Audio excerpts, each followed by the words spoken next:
Everyone tells you AI is the future, but if you are a young investor looking to build wealth over the next 20 years, the most important question is not if AI will change the world, it is where the profits will actually settle. Many people assume China will win because of their massive data and engineering population. But today, I want to introduce you to a concept by Professor Chenggang called institutional genes. This theory explains why the US is fundamentally wired to win the AI race, and why this is the strongest argument for holding ETF QQQ for the long term. Professor Xu, a world-renowned economist, argues that countries have DNA just like humans. This DNA, the institutional gene, determines what a country is capable of doing. China's gene is what he calls regional decentralized authoritarianism, which is RDA.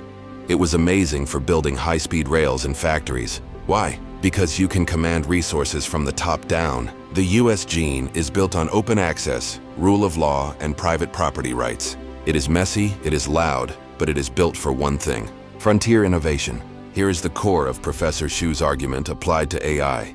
AI is a revolution of the mind. The censorship ceiling, large language models, require an open internet to learn truth and logic. If you force an AI to filter every answer through a political lens, the AI becomes dumber and less efficient than its competitors. The soft budget trap. In China's gene, the government often funds national champions.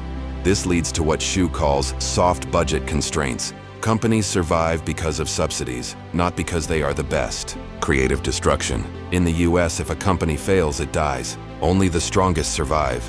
That is why the giants in QQQ, the Nvidias and Googles, are so lean and dominant. They were not picked by a committee, they won a war. So why does this matter for your path to financial freedom?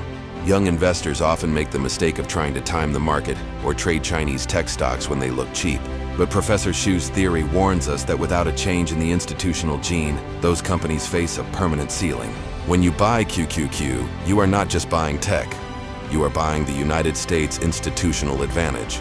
You are betting on a system where a 20-year-old in a garage can legally challenge a monopoly. Your ownership of the stock is protected by a stable legal system. Innovation is rewarded with global capital, not suppressed by sudden policy shifts. Professor Chenggang research shows that institutions do not change overnight.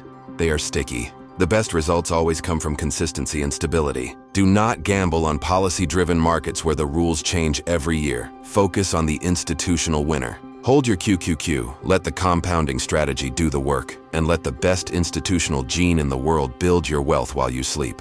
If you found this deep dive into Professor Xu's theory helpful, hit the subscribe button for the path to financial freedom.